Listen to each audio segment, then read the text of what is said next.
Bonjour à tous et bienvenue dans cette nouvelle émission dans le cadre de la diffusion du livre-revue Il est l'heure de protéger les enfants, le système éducatif, un TGV qui fonce droit dans l'abîme, et du cahier qui lui a associé Il est l'heure de tracer sa voie hors des sentiers battus.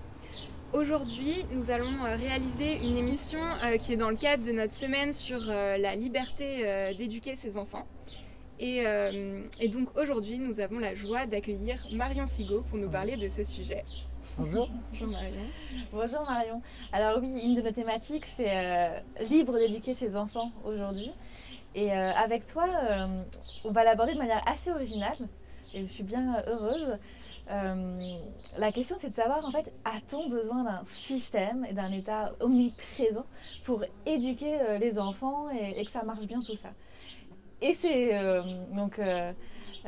assez chouette de t'avoir toi en tant qu'historienne. Moi j'ai découvert en fait que des fois l'école s'était pas toujours passée de la même manière, on s'en doute, mais là tu vas nous parler de l'école sous l'Ancien Régime pour nous montrer que d'autres possibles sont possibles et que ça marche. Alors je ne crois pas qu'on ait besoin de l'État pour éduquer les enfants, mais l'État a besoin de les éduquer pour leur mettre la main dessus, hein, c'est clair. J'ai été tout à fait surprise en étudiant l'Ancien Régime sous tous ses aspects, et notamment en étudiant ce qui s'est passé pendant la Révolution, de constater que la question comment s'appelait le ministre de l'Éducation sous Louis XVI est absolument absurde. Parce que qu'il puisse y avoir un ministère de l'Éducation au Royaume de France, c'est complètement idiot. Pourquoi? Parce que l'éducation, c'est l'affaire des parents, voyons. Allons donc. Vous ne voulez quand même pas que le roi s'en mêle. Alors, le roi s'en mêle d'une certaine manière, malgré tout. C'est que c'est lui, en l'occurrence, c'est pas Louis XVI, c'est Louis XIV qui a décidé que on ne pouvait pas payer un maître d'école au-dessous d'une certaine somme et qu'il fallait lui assurer un confort minimum, parce que dans un village, le gros de l'éducation des enfants se faisait dans les villages, puisque 95% de la population habitait à la campagne.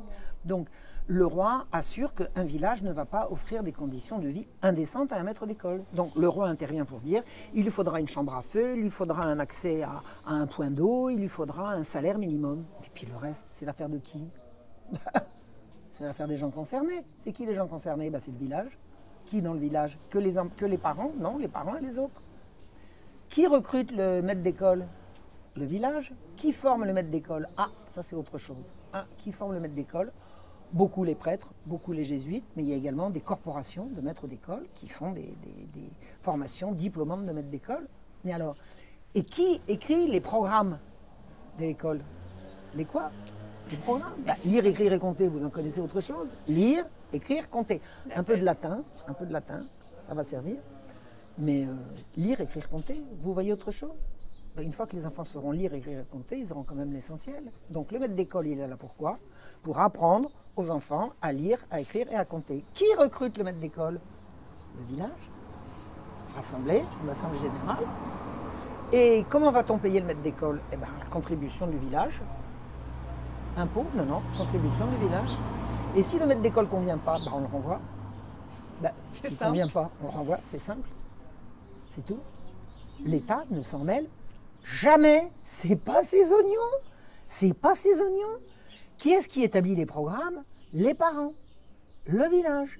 Et le programme, il tient en 3 mots: lire, écrire, compter.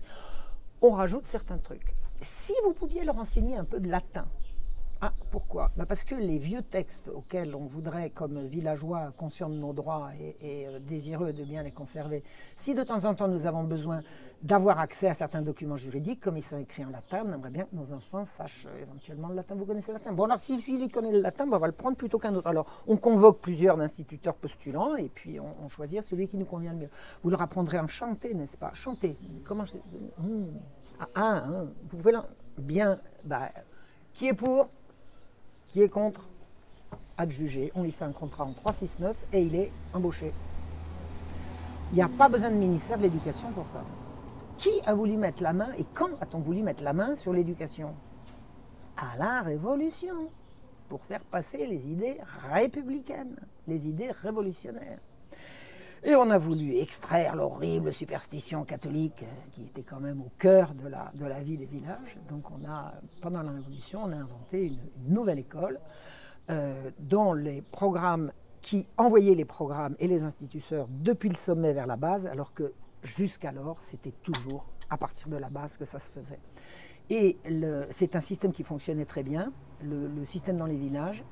Vous avez plusieurs témoins de la période vraiment précédant, de la période 16e, 17e et 18e siècle, des voyageurs qui ont traversé la France qui disent c'est étonnant le nombre de gens qui savent lire, écrire et compter dans ce pays.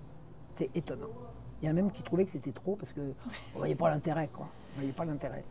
Les collèges des jésuites qui étaient organisés aux abords des villes se mettaient en cheville avec les curés des villages pour dire si vous avez un petit ou une petite que vous trouvez particulièrement méritant, prévenez-nous parce qu'on pourrait lui assurer un enseignement secondaire. Là, c'était le primaire à l'école des villages. Et c'est comme ça que des gens ont été recrutés dans les villages et qu'ils ont fait des carrières quelquefois mirobolantes parce qu'ils sont montés du primaire au secondaire, du secondaire au supérieur. Et il y en a qui sont grimpés au sommet de l'État.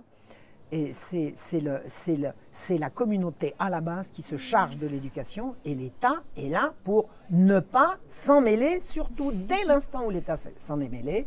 Il a renversé tout le système, il a fait de l'idéologie, il a imposé ses programmes du sommet et c'est devenu l'horreur, quoi. C'est devenu l'horreur. Une industrialisation de oui, mais c'est pas seulement ça, c'est que l'école qui répondait aux besoins des familles, aux besoins des communautés, s'est transformé en courroie de transmission de la volonté du sommet pour l'imposer à la base, parce que c'est ça le truc. Alors, ce qui est amusant, c'est que pendant la Révolution, on a rendu l'école obligatoire. Pourquoi y avait-il besoin de rendre l'école obligatoire alors que les parents se saignaient au Cadven pour payer la meilleure école à leurs enfants? C'est pas la peine de la rendre obligatoire. Ce qu'il fallait rendre obligatoire, c'est l'école précisément de la République auquel les parents ne voulaient pas envoyer leurs enfants. Donc, quand les instituteurs payés par la République arrivaient dans les villages, il n'y avait pas un gosse. Il faut rendre l'école obligatoire. Pourquoi il n'y avait pas un gosse? Parce que les parents ne voulaient pas qu'ils apprennent, au lieu de nom du Père, du Fils et du Saint-Esprit, ils ne voulaient pas qu'ils apprennent Marat, Lepelletier, Robespierre ou qu'est-ce. Donc, pas d'idéologie. Donc, ils retiraient leurs enfants de l'école, mais ils leur faisaient la classe dans les granges. Ah, c'était l'école à la maison. Bien clandestine, bien cachée, bien dans la paille. Donc les enfants ont toujours été à l'école. Sauf que... Alors l'instituteur, il arrivait dans l'école et il n'y avait aucun enfant, donc il repartait. Comme son salaire était quand même calculé sur le nombre d'enfants qu'il naît, il repartait, c'est sale de paysans, c'est des arriérés, il faut rendre l'école obligatoire. Ben voilà. C'est comme ça qu'on a inventé l'école obligatoire. Et je alors trouve ça qu'il n'y avait pas besoin qu'elle le soit. intéressant de se replonger dans une partie de l'histoire, un moment M. Et si on regarde aujourd'hui, quand on parle à beaucoup de parents ou de professeurs, il n'y a plus de lien non plus. Un des gros problèmes, c'est qu'il n'y a même plus de lien entre les parents et les professeurs, qui soit se connaissent pas, soit même ont vraiment du mal à s'entendre, ont beaucoup de conflits. Et je me dis, cette solution, c'est beaucoup plus simple, c'est très simple, très basique. On revient aux bases. Ça me fait penser aussi à tout ce qui s'est passé au niveau du bio, de l'agriculture. C'est-à-dire que c'est venu du haut, ça a détruit tout. Ça a détruit le sol, voilà, il y a beaucoup d'intérêts qui venaient du haut. Et qu'on détruit et le métier d'agriculteur et la nature et le sol, tout. Et maintenant, il y a eu aussi, du coup, ces dernières années, on l'a vu, il y a les AMAP, voilà, le panier local. Et je me dis, on pourrait refaire ça au niveau de l'éducation. Ouais. Et c'est moins... sur l'éducation, il n'y a pas le même tilt. Oui. Mais je trouve que du coup, ton exemple sous l'Ancien Régime, moi, quand j'ai entendu ça, je ne connaissais absolument pas cette partie de l'histoire. Ça m'a dit que c'est en fait déjà il y a l'esprit de village, il y a l'esprit de communauté, de faire ensemble. Et oui, en fait, les parents déjà se connaîtraient, on choisirait le professeur. Il y a aussi une simplicité, je trouve.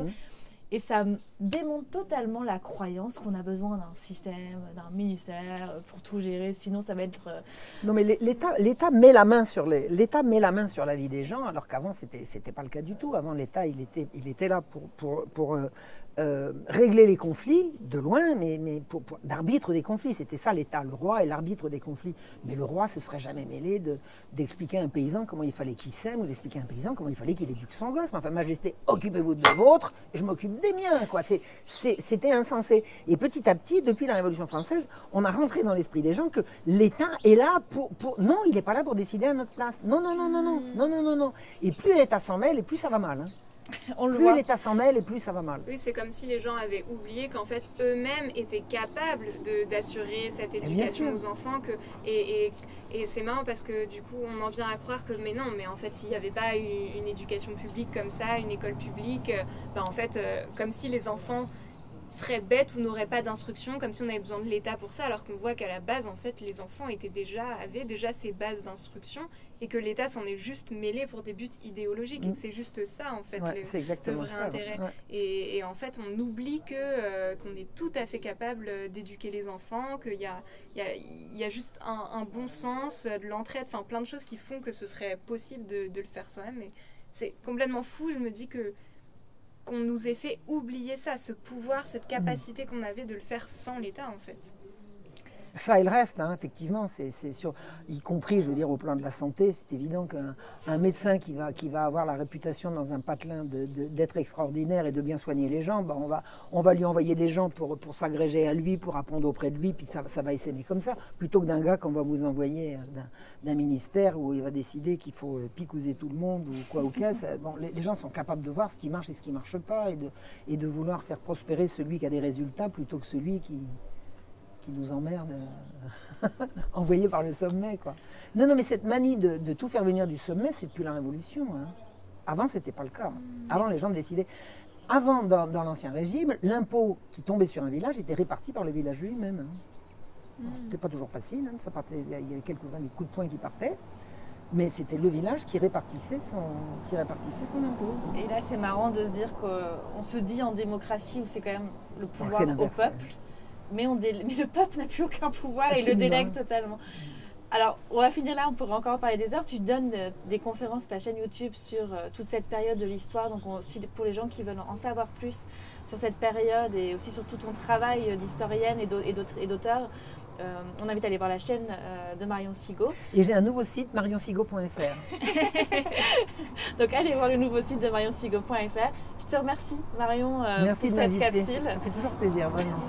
Merci à toi et ben merci à tous d'avoir écouté. Vous trouverez aussi en dessous de la vidéo le lien vers le livre revu et le site internet. Et vous retrouverez également le livre de Marion Sigaud dans la description de la vidéo. Donc toutes les informations. Et bien, merci d'avoir écouté et bonne journée et à bientôt sur la chaîne ou ailleurs. Je pourrais conclure ? Bravo les filles. Merci Marion.